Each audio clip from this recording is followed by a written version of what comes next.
اللهم صل على سيدنا محمد يا رب صل وسلم دائما أبدا على حبيبي.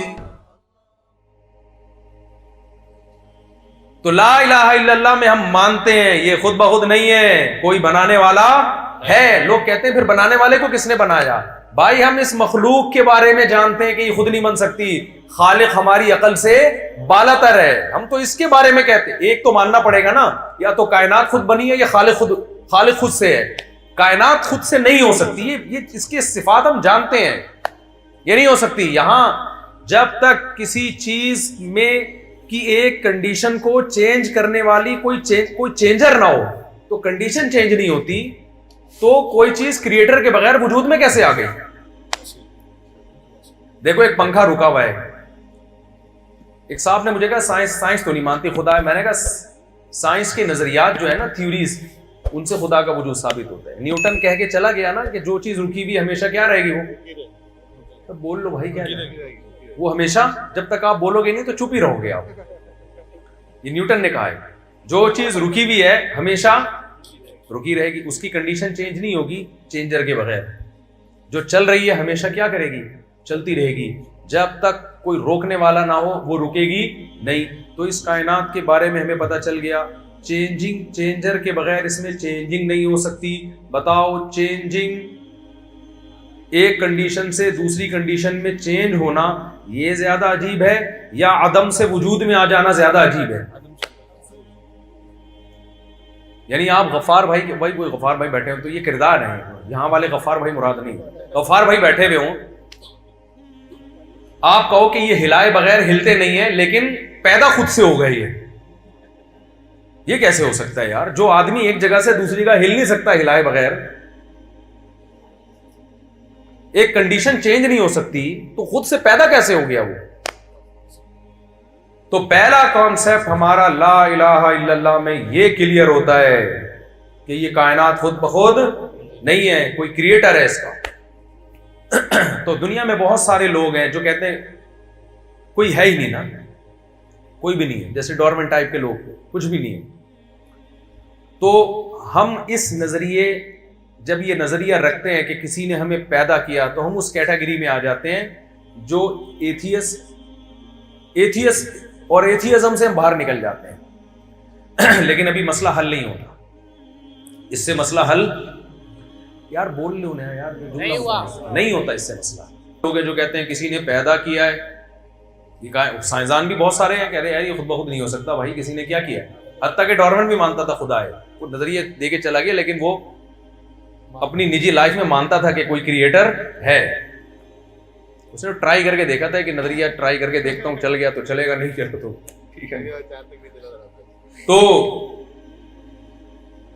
اس سے مسئلہ حل نہیں ہوگا کہ ہم مان لیں کہ خدا ہے, کیونکہ بہت سے لوگ کہتے ہیں خدا ہے, لیکن کیا کریں ہے, بس ہے جس نے بنایا ہوگا, اب اس سے ہمیں کوئی غرض نہیں ہے.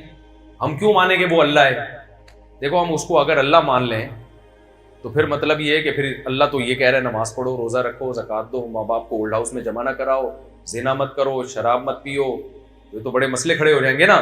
تو بھائی ہم کیوں مانیں کہ جس کو مسلمان خدا کہتے ہیں وہی والا ہمارا خدا ہے؟ بھائی وہ کوئی کریٹر ہے, بنایا, اس کو کیا غرض کو جنت جہنم, یوں کرو گے تو جہنم میں ڈال دوں گا, یہ کرو گے تو جنت میں ڈال دوں گا. اس کا ظرف بہت بڑا ہے, وہ چھوٹی چھوٹی باتوں پہ جہنم میں نہیں ڈالتا. اس کو اس سے کوئی غرض نہیں ہے کوئی میرے سامنے سجدہ کرتا ہے کہ نہیں کرتا, کوئی یہ کرتا ہے کہ تمہاری لائف ہے گزارو بھائی, میں نے بنا دیا, بس بنا کے تمہیں کیا کیا ہے, چھوڑ دیا. تو لا الہ الا اللہ میں ہم یہ کہتے ہیں کہ کریٹر بھی ہے اور اس کا نام کیا ہے, اللہ. سمجھ رہے ہو کہ نہیں سمجھ رہے؟ کریٹر بھی ہے اور وہ مبہم نہیں ہے, تو پتہ نہیں کون ہے, کیا نام ہے, بس گاڈ ہے, لیکن اس گاڈ کا نام کیا ہے, اللہ ہے. کیوں؟ اس لیے کہ آپ کے پاس دو آپشن ہے, ایک وہ گاڈ ہے جس کا پتہ ہی نہیں آپ کو کہ اس کا نام کیا ہے کہاں, وہ باتیں کیا کرتا ہے, چاہتا کیا ہے, اور ایک وہ گاڈ ہے جس کو ہم کیا کہتے ہیں, اللہ. وہ گاڈ ہے جو الف لام میم سے لے کے والناس تک ہم سے باتیں کرتا ہے. وہ اپنا بھی انٹروڈکشن کرواتا ہے, اللہ لا الہ الا هو الحی القیوم. ہم اس سے پوچھتے ہیں اللہ تیری کیا صفات ہیں؟ وہ کہتا ہے میں وہ ذات ہوں جس کے سوا کوئی عبادت کے لائق نہیں. الحی میں زندہ ہوں, القیوم میں نے آسمانوں اور زمینوں کو تھاما ہوا ہے. لا تأخذہ سنۃ ولا نوم, نہ مجھے نیند آتی ہے نہ مجھے اونگ آتی ہے. لہ ما فی السماوات, جو کچھ آسمانوں میں ہے تمہارا نہیں ہے, کس کا ہے؟ میرا ہے. والارض, جو کچھ زمین میں ہے میرا ہے. ولا یؤودہ حفظہما, زمین اور آسمان کی حفاظت مجھے تھکاتی نہیں ہے. وہو العلی, بڑا ہے. العظیم, بہت عظمت والا ہے. اے اللہ تو نے کام کیا کیا کیے؟ اللہ کہتا ہے میں نے آدم کو مٹی سے بنایا, فرشتوں کو حکم دیا آدم کو سجدہ کر, پھر آدم کی پسلی سے حوا کو بنایا, دونوں کے ملاپ سے انسانوں, مردوں اور عورتوں سے زمین کو بھر دیا, اور میں نے موسیٰ کو کلیم اللہ بنا کے بھیجا, میں نے ابراہیم کو خلیل اللہ بنا کے بھیجا, میں نے نوح علیہ السلام کو ہدایت کے لیے بھیجا, اپنے انٹروڈکشن کے لیے میں نے محمد صلی اللہ علیہ وسلم کو بھیجا, موسیٰ کو تورات دی.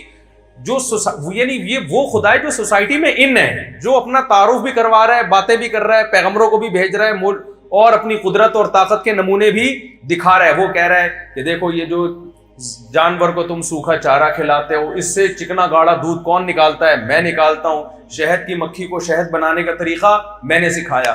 اب یہ والا اللہ یہ تو باتیں بھی کر رہا ہے, اپنا تعارف بھی کر رہا ہے, یہ بھی بتا رہا ہے مجھے کیا پسند ہے, کن چیزوں سے میں ناخوش ہوتا ہوں, یہ بھی بتا رہا ہے میں نے تمہیں پیدا کیوں کیا, ساری باتیں کر رہا ہے. اور جو وہ خدا جس کا نام اللہ نہیں ہے, معاذ اللہ, جو آپ کے خیال میں وہ صحیح والا خدا ہے, وہ چپ بیٹھا ہوا یہ سارا تماشا دیکھ رہا ہے.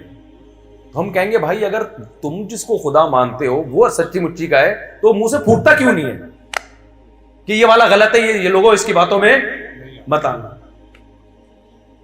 میں سمجھا پا رہا ہوں اپنی بات؟ دیکھو مجھے بتاؤ, امریکہ سے 2 سفیر آئے آپ کے پاس. امریکہ ایک بڑا پاورفل کنٹری ہے, اس کے سفیر کو ویلیو دی جاتی ہے. وہ آگے دی 2 سفیر, اسلام آباد, دونوں گزرے ایک ساتھ. اب ایک کہہ رہا ہے کہ میں اصل سفیر ہوں اور امریکہ نے یہ پیغام دیا ہے, یہ پیغام دیا ہے, یہ پیغام دیا ہے, اس پہ سائن کریں, اس پہ سائن کریں. دوسرا چپ گھنا بن کے بیٹھا. یہ والا اپنا کارڈ بھی دکھا رہا ہے, اپنا ثبوت بھی پیش کر رہا ہے, دوسرا کیا کر رہا ہے؟ چپ بن کے بیٹھا. ہم سارے, ہماری گورنمنٹ, ہمارا سفیر سارے معاہدے کر رہا ہے اس کے ساتھ جس کے پاس کارڈ بھی ہے, جو پیغام بھی لے کر آیا بھائی یہ کرنا ہے, یہ نہیں کرنا, وغیرہ وغیرہ.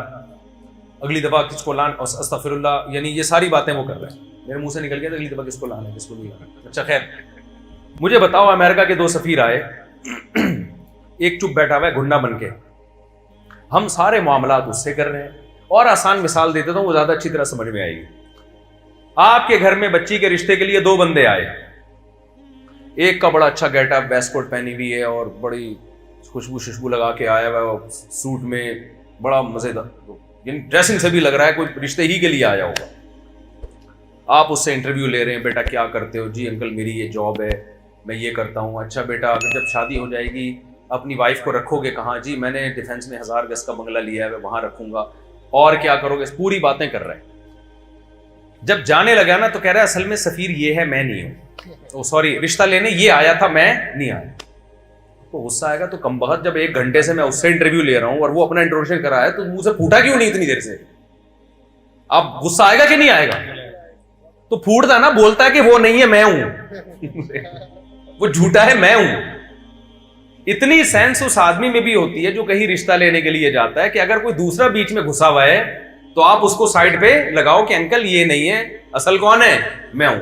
تو جو خدا ہے جس نے اس کائنات کو بنایا, جب ہمارا والا خدا جس کو ہم اللہ کہتے ہیں وہ قرآن بھی نازل کر رہا ہے, وہ احکامات بھی دے رہا ہے, تو جو سچی مچی کا خدا ہے کچھ تو کرے نا, وہ بولے کہ یہ لوگوں دھوکے میں نہ ہو, یہ اصل خدا نہیں ہے, اصل کون ہے؟ میں ہوں. تو ہم گونگے بہرے کو خدا نہیں مانتے, جو نہ آج تک بولا ہے نہ منہ سے کبھی کچھ پھوٹا ہے. وہ یہ پھوٹا کا لفظ میں کراچی کی زبان میں استعمال کر رہا ہوں, کہتے ہیں نا تو پھوٹ تو صحیح, منہ سے کچھ کہتے کہ نہیں کہتے, چپ کیوں بیٹھا ہوا ہے, کچھ تو بول. جو خدا بولتا ہی نہیں ہے بھائی, تو ہم تو بھائی اسی کو مانیں گے جو اویلیبل ہے. وہ کون سا ہے؟ وہ اللہ ہے جو تورات بھی نازل کر رہا ہے, جو انجیل بھی نازل کر رہا ہے. آپ کہہ سکتے ہیں کہ بھائی نہیں, ہندوؤں کی کتاب گیتا بھی تو ہے, ہندو کہتے ہیں ہمارا جو بھگوان ہے اس نے یہ گیتا دی ہے ہمیں, اور سکھ کہتے ہیں ہمارا جو خدا ہے اس نے یہ دی ہمیں, ہم کہتے ہیں بھائی اس کی میں ایک اور مثال سے بات سمجھاتا ہوں. 2 سفیر آپ کے پاس آئے, ایک کہہ رہا ہے امریکہ کا سفیر میں ہوں, دوسرا کہہ رہا ہے میں ہوں. آپ نے کہا یار پیغام کیا لے کر آئے ہو؟ ایک کی جیب سے پرچی نکلی, بڑا زبردست پیغام ہے اس کے اندر, پیغام سے لگ رہا ہے کہ یہ امریکہ ہی کا پیغام ہو سکتا ہے. دوسرے کی جیب سے پرچی نکلی, اس میں آلو پیاز ٹماٹر کے ریٹ لکھے ہوئے, واپسی پہ ٹماٹر لیتے ہوئے آنا, ادرک لیتے ہوئے آنا. تو آپ کہو گے بھائی تو غلطی سے بیگم کا پرچہ اٹھا کے لے آیا ہے, تو سفیر نہیں. ہم جب قرآن کے علاوہ آسمان جو کتابیں مذہبی وہ پڑھتے ہیں, وہ ہماری نیچر کو اپیل نہیں کرتی, وہ نیچر کو اپیل نہیں کرتی. وہ پیغام لگتا ہی نہیں ہے کہ یہ کس کا ہے.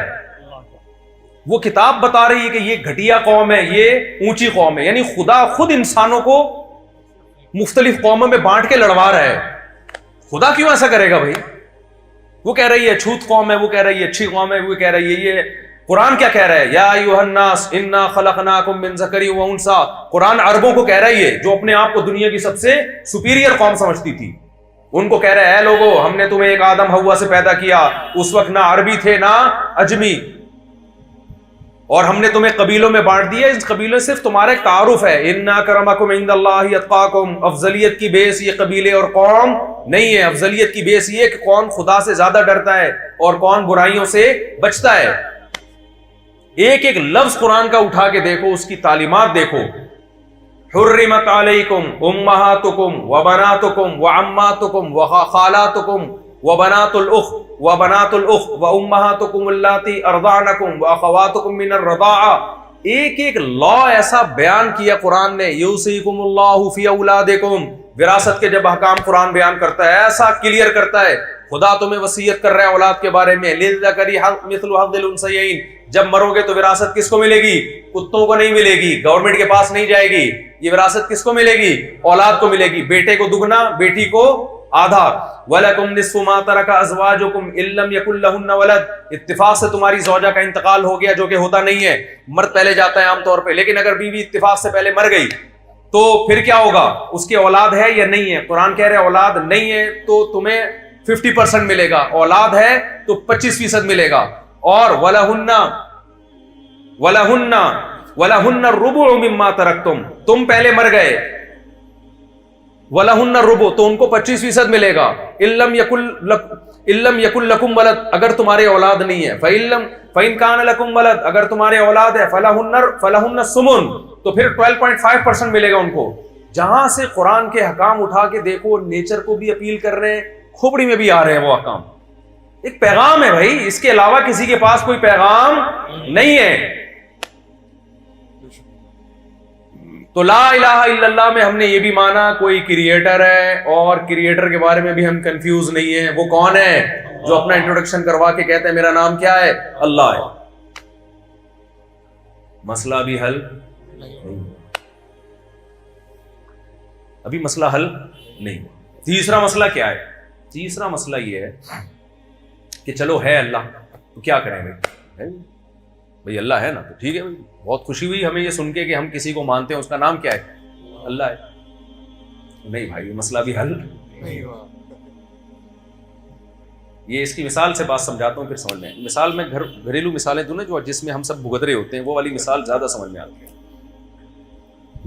دیکھو آپ گیس بجلی کا بل دیتے ہوں گے, جتنے بھی شادی شدہ مظلوم لوگ یہاں بیٹھے ہوئے ہیں, گیس بجلی کا بل, بچوں کے اسکول کی فیسیں, سارے خرچے آپ اٹھا رہے ہیں. بیگم کی طرف سے آپ کو محبت نہیں مل رہی. فرض کرو میں ان بیگموں کی بات کر رہا ہوں جو یہاں بیان میں موجود نہیں ہے, تو بیان سننے بھی ملے گا. آپ کہتے ہو بھائی بیگم آج میرا سر بہت درد کر رہا ہے, تھوڑی سی چائے بنا دو. بیگم کہتی میرے پاس ٹائم نہیں. آپ کہتے ہو میں تمہارا شوہر نہیں ہوں. ہاں آپ میرے شوہر ہیں لیکن میرے پاس ٹائم نہیں. بیگم آج تم اپنی ماں کے گھر نہ جاؤ, آج میں تنہائی محسوس کر رہا ہوں, آج گھر میں ہی رہو. نہیں میں تو آج جاؤں گی, اپنی میں کہ جاؤں گی, آج میرا موڈ ہے کہ میں اپنی ماں سے ملوں. بیگم میں تمہارا شوہر نہیں ہوں. جی آپ میرے شوہر ہیں. آپ جو کام کہہ رہے ہیں وہ نہیں مان رہے, لیکن کہتی میں آپ کو اپنا شوہر مانتی ہوں. ایک دن آپ غصے میں آ کے بولیں گے مت کہو کہ میں تمہارا شوہر ہوں. خدا کے لیے یہ جملہ نہیں بولو, اس کے علاوہ کچھ بھی بول دو. آپ بولو گے نا ایک دن غصے میں آ کے, یار جب تم میرے کسی کام کی نہیں ہے تو خام میں شو مارنے کے لیے یہ کیوں بولتی ہے کہ آپ میرے شوہر ہیں؟ ایک دن ہوتی ہے نا لڑائیوں میں، یہی بعض دفعہ الٹا بھی معاملہ ہو جاتا ہے. جب آپ بیگم کی کوئی ذمہ داری پوری نہیں کر رہے اور آئی لو یو کہتے ہیں، بیگم غصے میں آ کے کہتی ہے کہ یہ ڈائلاگ کہیں اور جا کے بولا کر بھائی، تو بہت الو بنا رہا ہے. ہوتا ہے نا کہ بھائی مت کہو مجھے میں تمہاری بیوی ہوں، گھروں میں چل رہا ہوتا ہے. باپ کہہ رہا ہوتا ہے مت کہہ یار تو میں تیرا باپ ہوں، مانتا تو ایک بھی نہیں ہے. جب سے ہمارا جو سوسائٹی لبرلزم کی طرف جا رہی ہے نا، مذہب ختم ہو رہا ہے، تو مجھے جو گھروں کے واقعات سامنے آتے ہیں نا، بیٹا باپ لگتا ہے اور باپ کیا لگ رہا ہوتا ہے؟ بیٹا. جو حرکتیں آج کل ہماری ینگ جنریشن کی چل رہی ہیں. تو اب ایک بات میں آپ سے کرتا ہوں کہ ہم نے یہ کہہ دیا کہ اللہ کیا ہے؟ کریٹر ہے. اب سوال پیدا ہوتا ہے کہ کیا کریں پھر؟ تو بھائی بات اب یہاں سے شروع ہوئی ہے، صحیح ہے نا. کسی کو جو آپ کا ریلیشن ہے نا وہ مان لینا آسان کام نہیں ہوتا. جب آپ نے بچے کے سامنے کہہ دیا میں تمہارا باپ ہوں، اس کا مطلب اب اسکول کی فیسیں کون بھرے گا؟ تمہارا باپ بھرے گا. کہتے ہیں نا تیرا باپ بھرے گا. بیمار ہو جائے گا تو اسپتال میں علاج کون کرائے گا؟ تیرا باپ کرائے گا. کہتے ہیں نہیں کہتے؟ تو اب ہر چیز، تو جب کہہ دیا لا الہ، جب ہم نے مان لیا کہ اللہ ہے، تو قرآن خود اس کلمے میں اللہ اعتراف کراتے ہیں لا الہ، پھر اس کے سوا کوئی معبود نہیں ہے. کیا مطلب؟ وہ معبود ہے. معبود کی ڈیفینیشن کیا ہے؟ عبد کہتے ہیں غلام کو. اب کسے کہتے ہیں؟ یہ والا غلام نہیں جس کو ہم گھر میں سرونٹ کہتے ہیں، خادم کہتے ہیں. یہ غلام تو سیلری پہ ہوتا ہے، جب جو کام اس کے ذمہ لگایا جائے بس اسی کا پابند ہوتا ہے. سارا دن آپ کے ہر کام کا یہ ذمہ دار نہیں ہوتا، اس کی ڈیوٹی ہوتی ہے. لیکن عربی میں جو عبد کا تصور ہے، غلام کا تصور ہے، وہ یہ کہ سر کے بال سے لے کے پاؤں کے ناخن تک اس پر اپنی مرضی نہیں چلے. حتیٰ کہ غلام جو کماتا تھا نا وہ بھی اس کے مالک کا ہوتا تھا، وہ بھی مالک کا ہے، ساری پیسے لا کے مالک کو پکڑائے. تو جب ہم نے کہہ دیا لا الہ، الہ کہتے ہیں معبود. معبود یہ ہے عابد، غلام، اور جو جس کی غلامی کی جاتی ہے اس کو کیا کہتے ہیں؟ معبود. تو اگلے جملے میں اس میں آپ نے یہ اعتراف کر لیا کہ ہم کس کے غلام ہیں؟ اللہ کے. یعنی ہمیں اب اپنی مرضی سے کچھ کرنے کی اجازت نہیں ہے. اب کس کی چلے گی؟ اللہ کی چلے گی. وہ جو کہے گا وہی ہوگا. اس نے کہہ دیا سود حرام ہے. اچھا، یہ اللہ کے کرم ہے کہ اللہ نے اپنا جو انٹروڈکشن کروایا نا، جو اللہ کو سب سے زیادہ نام پسند ہے وہ ہے رحمان.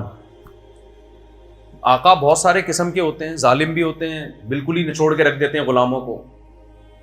تو اللہ نے کہا کہ تم سر کے بال سے لے کے پاؤں کے ناخن تک میرے غلام ہو، مگر میں سلوک تمہارے ساتھ غلاموں والا نہیں کروں گا.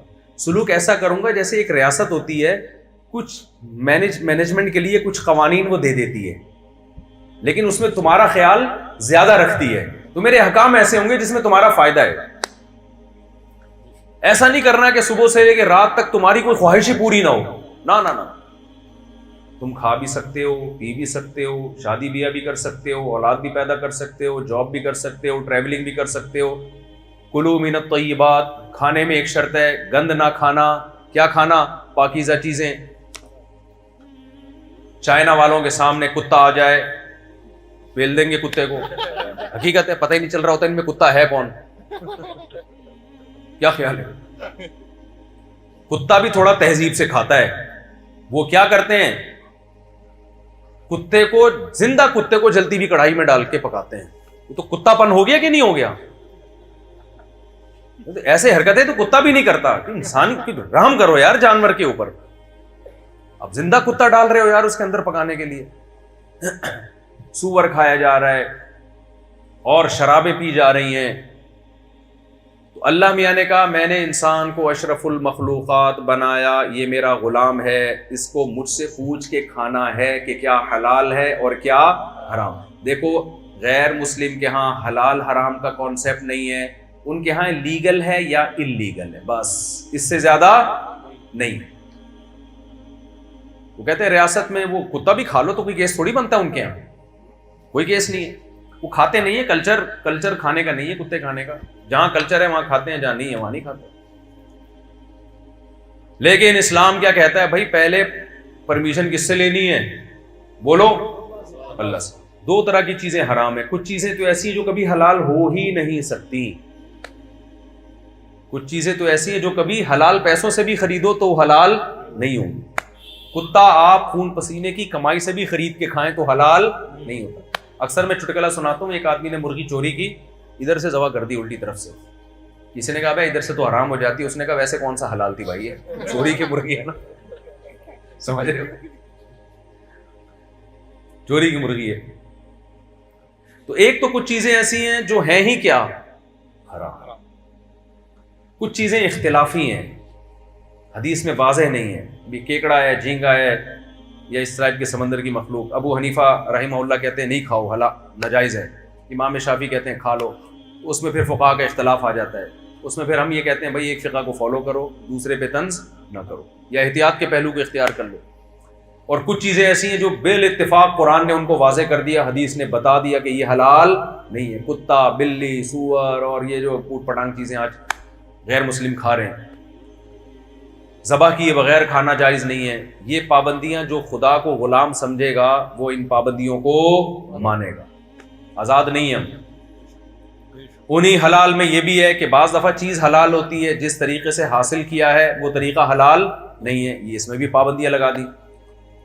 چوری کا پیسہ آپ نے کمایا, اس سے آپ زمزم خرید کے پی رہے ہیں, مدینہ کی کھجوریں خرید کے کھا رہے ہیں, تو کیا حلال ہو جائیں گی؟ یار بول لو بھائی, میں بھی تو بول ہی رہا ہوں. ہو جائیں گی حلال؟ نہیں ہوں گی. ہمارے ایک جاننے والے مسجد کا پیسہ چوری کرتے ہی عمرے پہ چلے گئے. وہ الحمدللہ عمرہ کیا انہوں نے. لوگ کر رہے ہیں, بہنوں کی وراثت کھا کے حج بھی ہو رہے ہیں, عمرے بھی ہو رہے ہیں.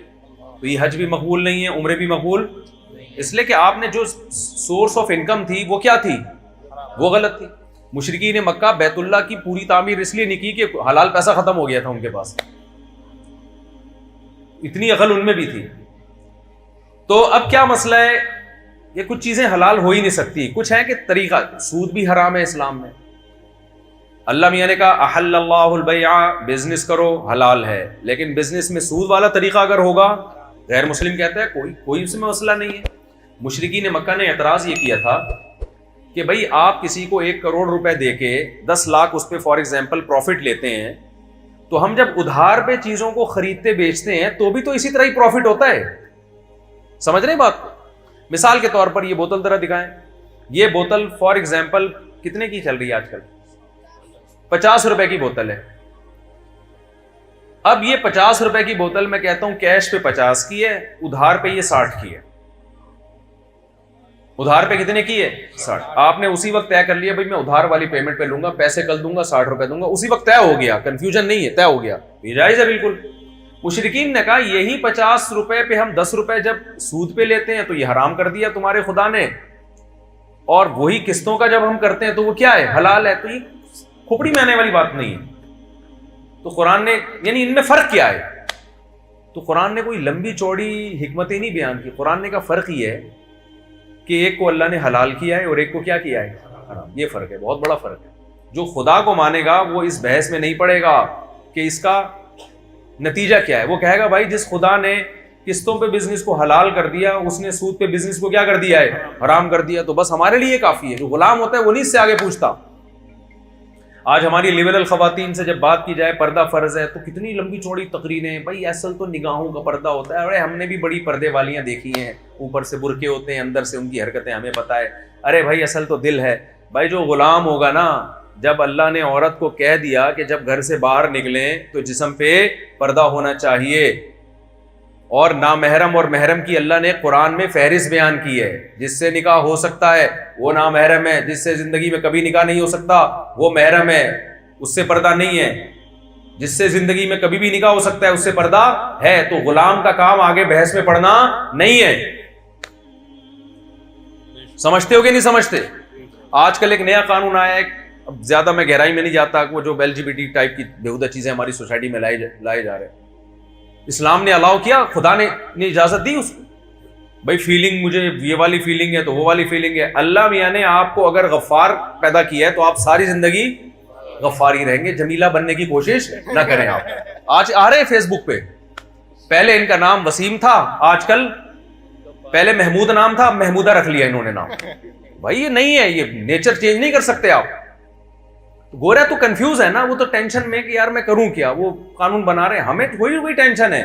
تو خدا کے غلام ہے, اس نے ہمارے لیے اخلاقیات کا دائرہ کھینچ دیا کہ اس سے آگے جانے کی اجازت نہیں ہے آپ کو. میں جلدی سے بات کو سمیٹ کے ختم کرتا ہوں.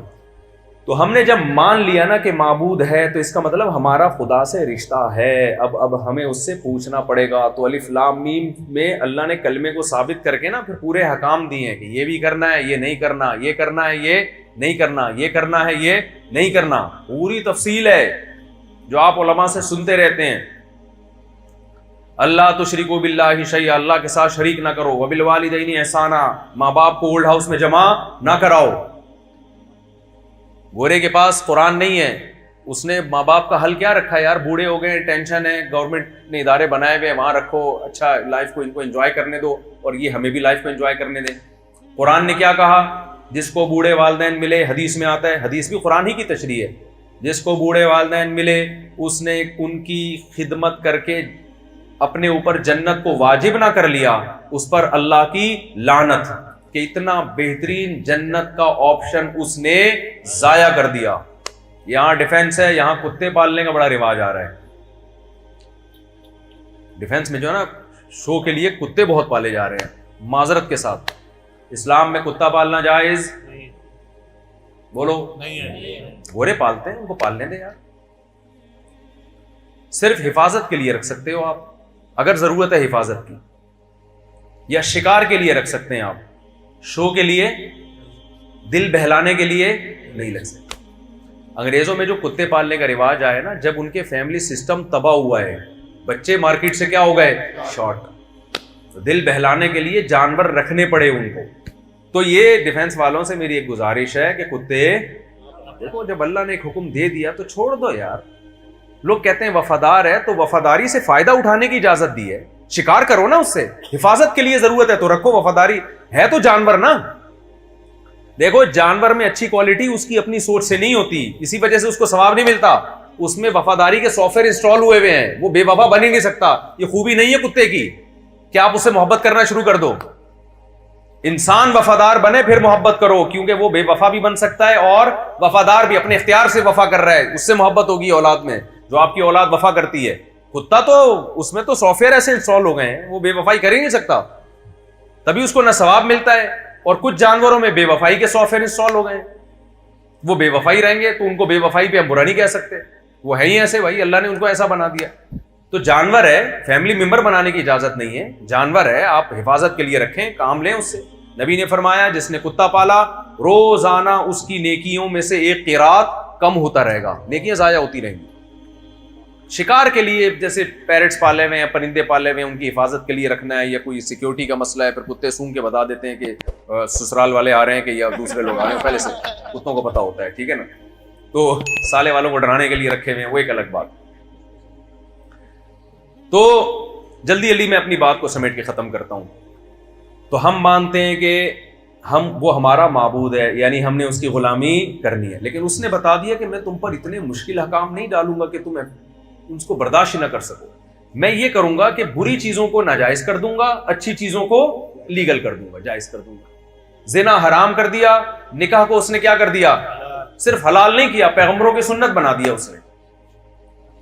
اب آپ نکاح کی طرف نہ جاؤ اور زنا کی طرف جاؤ تو اس کو غصہ آئے گا کہ نہیں آئے گا, پھر وہ جہنم کی آگ میں ڈالے گا. پھر یہ اشکال کہ اللہ کا ظرف اتنا چھوٹا کیوں ہے, وہ جہنم میں کیوں ڈال رہا ہے. اللہ کہتا ہے جب میں نے تیرے لیے پوری کائنات بنا دی, مسجود ملائکہ بنایا, اور اتنا کچھ رزق تجھے دیا, اشرف المخلوق بنایا, اور پھر تیرے لیے حلال کے دروازے بھی کھول دیے کہ بھائی نکاح کر تو, اب کتنی کر یہ میں نہیں بتا سکتا, لیکن اللہ نے اجازت دے دی, تو پھر تو حرام کی طرف کیوں جا رہا ہے. حق بنتا ہے کہ نہیں بنتا اللہ کا, پھر وہ سزا دے گا. اس نے کہہ دیا کہ دنیا کے ہر مذہب میں عبادت ہوتی ہے, کوئی پتھروں کے سامنے جا کے جھک رہا ہے, کوئی کہاں آگ کی پوجا کر رہے. اللہ نے کہا تم نے کس کی عبادت کرنی ہے؟ خدا کی. اس کا طریقہ بتا دیا, 5 ٹائم نماز ہوگی. اس جیسی عبادت خدا کی قسم دنیا میں کسی مذہب کے پاس نہیں ہے. یہ خود اس کی علامت ہے کہ یہ محمد صلی اللہ علیہ وسلم نے بنائی نہیں ہے عبادت, یہ کوئی اور ذات ہے جو سکھا رہی ہے. دنیا میں کوئی مذہب ایسا ہے جو آپ کو کہتا ہے کہ باقاعدہ وضو کرو, دانتوں کو صاف کرو, ناک کو صاف کرو, چہرے کو دھو, ہاتھ کو دھو, اس کے بعد خدا کے سامنے آ کے کھڑے ہو جاؤ. آپ ہے کوئی ایسا مذہب دنیا میں؟ پھر اس طرح سے اس کی حمد و ثنا کرو, پھر رکوع کرو, پھر سجدہ کرو, کہیں بھی نہیں ہے. پھر اس نے کہہ دیا کہ اس عبادت میں کیا ہے, پورے سال میں 1 مہینہ میرے لیے کھانا پینا چھوڑنا ہے, زندگی میں 1 دفعہ میرے گھر کی زیارت کرنی ہے, اور اسی کی عبادت میں ہے کہ جو بڑھنے والا مال ہے اس میں سے 2.5% سال میں 1 دفعہ کس کو میرا ٹیکس ہے جو کس کو دینا ہے, غریبوں میں بانٹ دینا. کوئی بتاؤ کوئی غلط حکم اس میں نظر آ رہا ہے؟ کتنا تھوڑا سا رکھ دیا 2.5% یار, وہ بھی سال میں. اس سے زیادہ گورنمنٹ ہم سے نچوڑ لیتی ہے پورا, اور ریٹرن میں دیتی کچھ نہیں ہے. یہ گٹر دیے ہیں جو ڈھکن لیس گٹر ہیں, دیکھ لو نا, ڈھکن لیس گٹر. ہم کس کے غلام ہیں بھائی؟ اللہ کے غلام. اچھا, لوگ ایک اکثر یہ سوال کرتے ہیں یار ہم اس میں لگے رہیں گے تو ہم تو ترقی سے پیچھے رہ جائیں گے. گورا ان سب باتوں سے آزاد ہو کے خلاؤں میں سفر کر رہا ہے, اور ہم ابھی تک اسی میں, یہ زنا ہے, یہ نہ کرو, ماں باپ کو اولڈ ہاؤس میں جمع نہیں, ان کے قدموں میں جنت تلاش کرو, شراب نہ پیو, سود نہ کھاؤ, 5 ٹائم نماز پڑھو, کتے نہیں پالو. ابے ان چکروں میں کیا رکھا ہے؟ گورا کہاں سے کہاں پہنچ گیا. تو خوب اچھی طرح یہ سمجھ لیں کہ گورا شراب پی کے یہاں سے وہاں نہیں پہنچا ہے, ابا کو اولڈ ہاؤس میں جمع کرانے سے نہیں پہنچا. وہ جس کام سے پہنچا ہے اس کام سے اللہ تھوڑی روک رہا ہے آپ کو. وہ محنت کر کے اسٹڈی کر کے پہنچا, تو اسٹڈی سے کسی نے روکا آپ کو بھائی؟ نہیں ہے بات میرا خیال.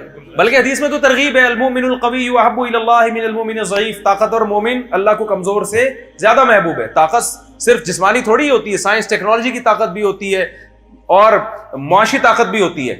صحابہ میں ارب پتی صحابہ بھی تھے, بڑے بڑے بزنس تھے ان تھے. نبی نے ان کو تو نہیں کہا کہ تم نے اتنا پیسہ کیوں کمایا ہوا ہے. ٹھیک ہے بھائی, کمایا ہوا ہے, اچھی بات ہے. 400 گھوڑے کہا جاتا ہے حضرت عثمان نے ایک جہاد میں دیے. تو 400 گھوڑے اس زمانے کی لینڈ کروزر تھی, ایک گھوڑا. تو 400 گھوڑے جس کے پاس تھے جو انہوں نے صرف ڈونیٹ کیے ہیں, تو آپ بتاؤ کہ ہوں گے کتنے؟ تو نبی نے تو ان کو نہیں کہا کہ میرے گھر میں تو 40 دن چولہا نہیں جلتا اور تم اتنا کروڑوں کا بزنس کر رہے ہو. کہیں بھی نہیں ملتا کہ بزنس اسلام میں کیا ہے, حرام ہے. جتنا مرضی کماؤ بھائی. تو ترقی سے آپ کو اسلام نہیں روک رہا, انسان کا بچہ بنانے کا حکم دے رہا ہے کہ انسان کا بچہ بن کے ترقی کرو. گورے نے سارا فوکس کر دیا ترقی کو, جس کی وجہ سے ان کا جو سوسائٹی میں جو تباہ ہوئی ہے, سوسائٹی فطرت سے بغاوت, خدا کو اپنی زندگیوں سے نکال دیا. تو ہمیں ایک پہلو تو ان کا نظر آ رہا ہے ترقی, مریخ اور چاند کی باتیں. دوسرا پہلو جو انتہائی خطرناک ہے وہ ہماری نظروں سے اوجھل ہے, جس کی میں صرف ایک چھوٹی سی مثال دوں گا. اتنی ترقی کر کے بھی خودکشیوں کا ریشو سب سے زیادہ اس کنٹری میں ہے جو سب سے زیادہ ترقی یافتہ ہے.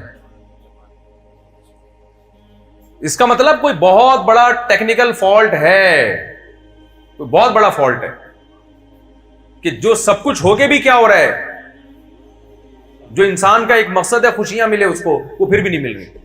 تو یہ قرآن کا میرے بھائی پیغام تھا. تو آج سے توبہ کرو. پہلا تو یہ عزم کرو ہم کس کے غلام ہیں؟ اللہ کے. اچھا, کلمے کا آخری مطلب یہ کہ معبود بھی صرف وہی ہے, اس کے علاوہ کوئی نہیں ہے.